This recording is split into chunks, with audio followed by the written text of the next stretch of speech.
Hello everybody and welcome back to Winner in a Week, a series of poker coaching videos designed to provide even novice players with all of the information and means they'll need to beat up to 80 or 90% of all the opponents they'll face at least the low and mid limits.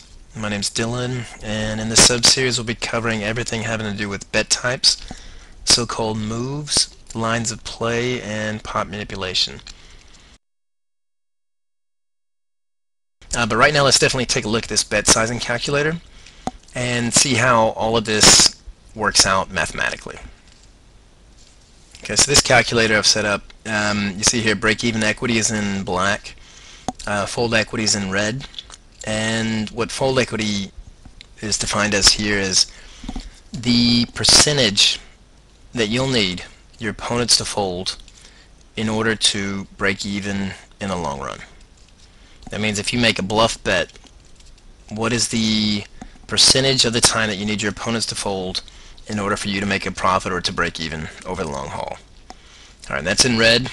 Everything in black is the percentage that the person needs to make that call. So you see here we have bet size, we have 2-bet. Alright, the 2-bet call, that's the equity that they need to make that call to break even in the long run if they are to go all in pre-flop. If they're not to go all in, this is the percentage that they need to flop a favorable situation in order to play on. 3-bet, as we had before, this is an open raise, alright, or a first raise. This is a re-raise. This is a re-re-raise, the 4-bet, and the 5-bet is a re-re-re-raise. I hope that's clear.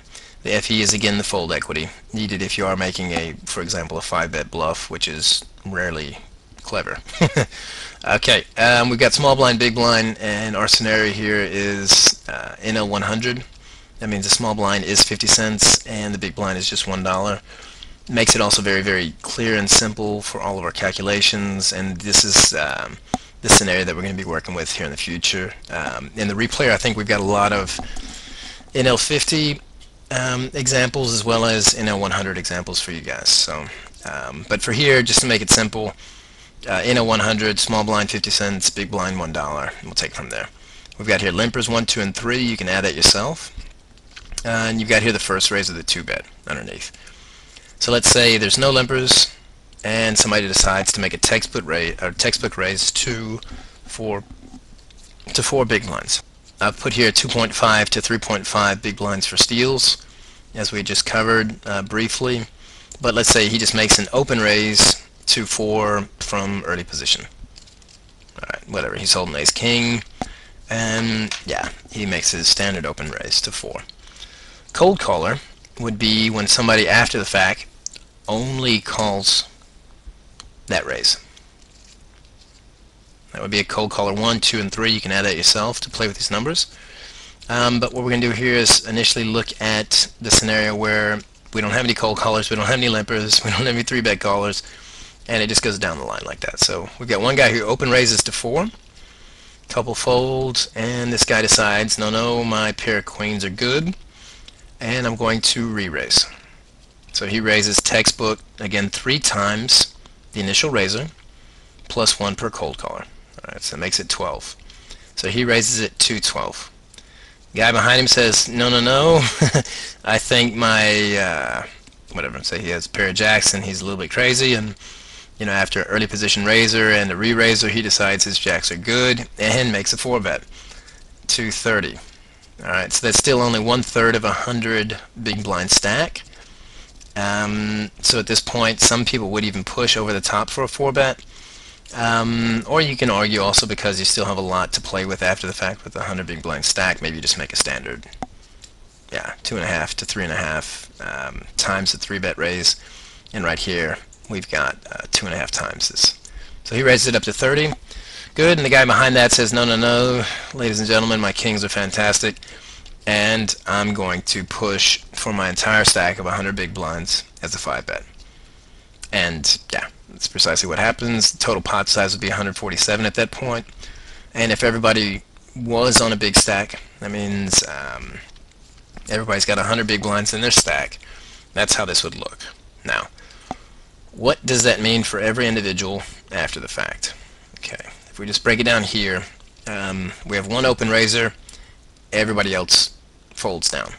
Okay, action comes back to the small blind. In order for the small blind to call the 2-bet, he needs 38%, 39% equity to do so. If you were to go all in again, and if he's not to go all in, if he's just going to call the 3.5 big blinds cold, then he needs to have this percentage probability of hitting a favorable flop.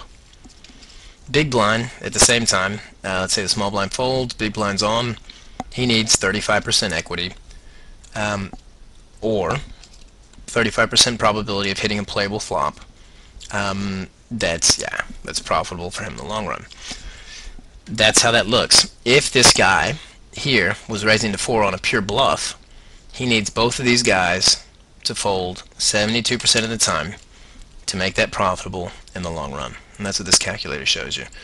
Let's say he then gets 3-bet, everybody else folds, action comes around to the small blind. The guy here needs, the small blind here needs 39% to make that call all in the long run. And again, either 39% if he's going all in, or 39% probability of hitting a playable, profitable flop.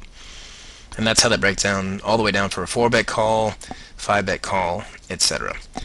This gets much more complicated when you look at different limping scenarios. And say that we have one limper here. And I've got this kind of automated such that the textbook raise is already inputted for you.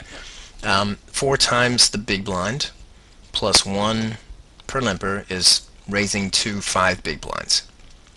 Hope that's clear. If we have 2 limpers, guess what? 4 times the big blind plus 1 equals 6. Alright, and that's how that works out. Good, so, and that's how you should do this, but again, a lot of you guys are asking, okay, why? Why 6? Why not 5 or 3 or 2 or whatever? Let's say it's only 3 at this point. Look at what that does for the equity for these guys here. Okay, so here we've got 6. These guys still need 36%, 35% to make that call if they're to go all in. And they also need that percentage to hit a playable flop. Now, if they're playing any ace-x hand, let's say ace-king or ace-queen, they're only going to hit one of those top cards or better 32% of the time, which means they're losing money in the long run, especially when they're playing out of position. This is the idea behind it. Alright, so why 4 times the big blind plus 1 per limper? Well, precisely this. You don't have to. You can change it up. I mean, you can make it whatever you like, but the lower the amount is that you bet, the more likely you are to get called because your opposition is getting better odds.